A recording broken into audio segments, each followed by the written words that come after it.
Deer এসেছি, welcome জানাচ্ছি তোমাকে আমাদের বোর্ড কোশ্চেন সলভিং সিরিজে। এই সিরিজে আমরা মূলত প্রোনাউন রেফারেন্স নিয়ে কথা বলছি। আজকের ভিডিওর মাধ্যমে আপু তোমাকে সলভ করে দিবে দিনাজপুর বোর্ড 2019 সালে প্রোনাউন রেফারেন্সের যে কোশ্চেনটি হয়েছিল ওই কোশ্চেনটি। ওকে, তো সবার আগে আমি আবারও বলছি, প্রোনাউন রেফারেন্সের ক্ষেত্রে আমার সবার আগে মাথায় রাখতে হবে বাংলা মিনিংটা এবং প্রত্যেকটা সেন্টেন্সের সাবজেক্ট অর্থাৎ নাউন হিসাবে কি বসেছে এবং ওই নাউনের প্রোনাউন হিসাবে কি বসতে পারে, বা নাউনের বা যে প্রোনাউনটা দেওয়া আছে সেই প্রোনাউনের সাথে আমার সাবজেক্টটা মিল আছে কিনা, এই জিনিসটা তোমাকে মাস্ট বি মনে রাখতে হবে। এবং সব থেকে বেশি গুরুত্বপূর্ণ, বাংলাটা তোমাকে জানতে হবে, নাহলে তুমি পারবে না। ওকে, যত রুলসই শিখো না কেন, বাংলা কথা।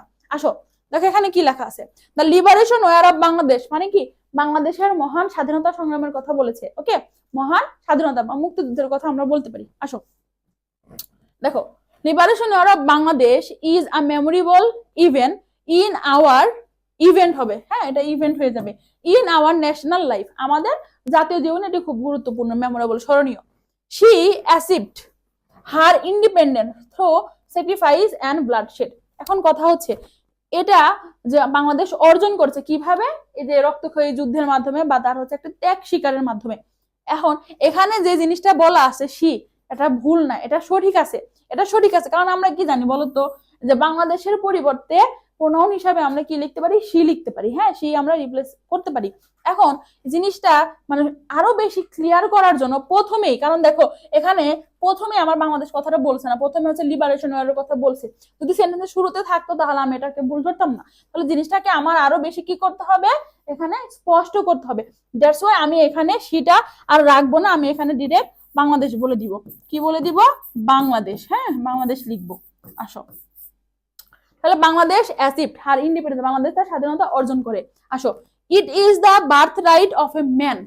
এখন এই বার্থ রাইট মানে হচ্ছে জন্মগত অধিকার প্রত্যেকটা মানুষের, কি বলতো, স্বাধীনতা। এটা আমরা সবাই জানি, স্বাধীনতা হচ্ছে প্রত্যেকটা মানুষের জন্মগত অধিকার। তাহলে আমি এখানে খুব সহজেই বলতে পারি হচ্ছে ইন্ডিপেন্ডেন্স। ওকে, আসো ইন্ডিপেন্ডেন্স। ওকে, ইন্ডিপেন্ডেন্ট আবার লিখুন না, ইন্ডিপেন্ডেন্স হবে। ওকে, এই দেখো এখানে আগের লাইনে বলা আছে, তুমি চাইলে এখান থেকে দেখেও লিখতে পারবা। আসো তারপরে আসো, on the sorry on the right of March 25, 1971, অর্থাৎ 25শে মার্চ 1971 সালে 25শে মার্চ রাতে the Pakistan army fell upon the unarmed sleeping Bengalis, but তারা হচ্ছে কি বাঙালির উপর অমানবিক নির্যাতন চালায়। কে চালায়? দেখো দ্য পাকিস্তান আর্মি, এখানে দাগ দিয়ে রাখো, পরের লাইনে কাজে লাগবে, দেখাবো। এরপর কাদের উপরে? বাঙালিদের উপরে, হ্যাঁ পাশবিক নির্যাতন চালায়। But we were not crowds. এখন দেখো এখানে কার দেশের স্বাধীনতার কথা বলতেছে? আমার দেশের, মানে কি বাংলাদেশের স্বাধীনতার কথা বলতেছে। But but we are not crowd, তাহলে এখানে অবশ্যই বাংলাদেশের মানুষকে বোঝাচ্ছে। আর বাংলাদেশের মানুষ এখানে দেখো উল্লেখ করা আছে কি হিসাবে? বাঙালি।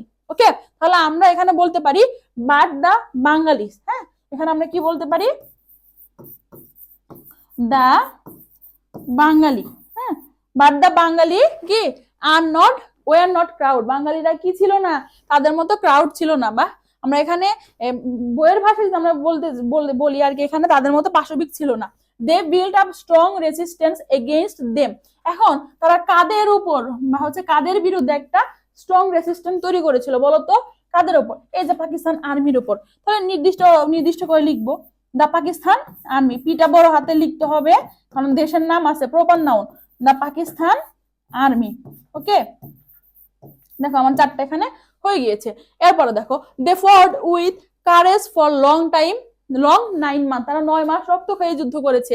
আফটার 9 মান্থস, 9 মাস রক্তক্ষয়ী যুদ্ধের পর, bloody war and sacrifice of the freedom fighter, কাদের বলতো? কাদের? মুক্তিযোদ্ধাদের, ফ্রিডম ফাইটার মুক্তিযোদ্ধাদের ত্যাগের মাধ্যমে। হ্যাঁ, the red suns of independence rose in our soil on the, এটা হয়ে যাবে হচ্ছে the red sun. Okay, the red in our soil on the কি, এখানে 16 ডিসেম্বর লেখাটা উঠেনি, দেখো 1971। Now we remember them with great respect. এটা আমরা বুঝতে পারছি যে আমরা কাদের সারা জীবন ভর স্মৃতি বা শ্রদ্ধা ভরে স্মরণ রাখবো? অবশ্যই মুক্তিযোদ্ধাদের। হ্যাঁ, কারণ তাদের মাধ্যমে আমরা কি স্বাধীনতাটা পেয়েছি। বাট এটা আমি আরো বেশি স্পষ্ট করে দিব। কোথায় থেকে বলো তো? আগের লাইনে থেকে। হ্যাঁ, আমরা এখানে কাদের পেয়েছি? The freedom fighter, we remember the freedom fighter. Okay, freedom fighter. দেখো আমরা কত সহজে এই জিনিসটা কি করে ফেলেছি, সলভ করে ফেলেছি। এখানে আমরা দা লিখে দিব নির্দিষ্ট। ওকে, এই জিনিসগুলো একটু খেয়াল রাখবা যে দাগ কোন জায়গায় আছে নেই, এই যে লিখিছো কিনা ঠিক মতো, এই জিনিসটা একটু খেয়াল রাখবে। তাহলে দেখো শুধু এই যে এটা দেখে আমার মনে হচ্ছে আল্লাহ প্যাসেজটা মনে অনেক কঠিন, না, এরকম না। তুমি যখন সলভ করতে যাবা, সেন্টেন্স বাই সেন্টেন্স সামনের দিকে যাবে, জিনিসটা তোমার কাছে ইজি হয়ে যাবে। এখানে তোমার ভার্ব বসাইতে হচ্ছে না, জাস্ট হচ্ছে কি সাবজেক্ট যদি ভুল থাকে নাউনটাকে ক্লিয়ার করতে হবে, প্রোনাউনটা রিপ্লেস করতে হবে, এইটুকুই। আশা করেছি যে আপু তোমাকে খুব সহজে জিনিসটা বুঝাতে পেরেছে। তো তোমার সাথে আমার আবার দেখা হবে পরবর্তী বোর্ড কোশ্চেন সলভিং ক্লাসে। ধন্যবাদ সবাইকে।